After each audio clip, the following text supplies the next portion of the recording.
Who doesn't love a good pizza? I know I do, in any way, shape, or form. I have never really excelled at making pizza dough, but all that changed after I learned how to work with sourdough. Not long ago, one of my students gifted me a sourdough starter shortly after we covered fermentation.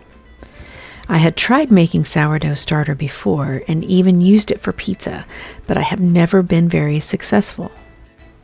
And at that time, I wasn't really impressed, and so I didn't try it for a long time. Until now, I have been determined to learn this craft.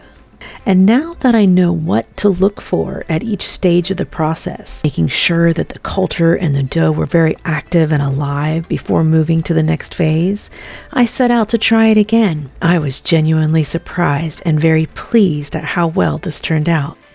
So the night before I intended to make my pizza, I fed my starter to wake up all those microbes. And in the morning, I mixed the starter, bread flour, salt, and water into a shaggy dough. Then I covered and let it rest for about 30 minutes. I proceeded to do several rounds of slap and fold. This develops the gluten proteins, and that was the major goal here. And so after that, I formed it into a nice tight dough ball. Then I coated it in olive oil and transferred into a container with a lid. I let it bulk rise for about 6 to 8 hours on the counter until it doubled in size. I made sure that it was soft and bubbly and ready to work. This time always varies depending on the temperature. Warmer temps make it faster. Meanwhile, I set out to defrost a bit of my preserved garlic scape pesto.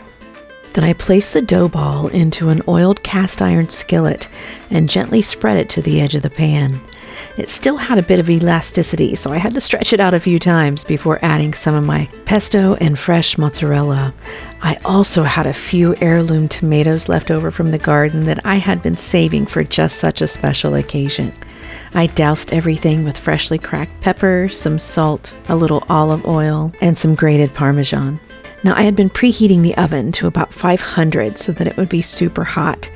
I baked this pizza for about 30 to 35 minutes, just until the crust was sizzling and golden brown. And just to gild the lily, I drizzled on some of my hot honey.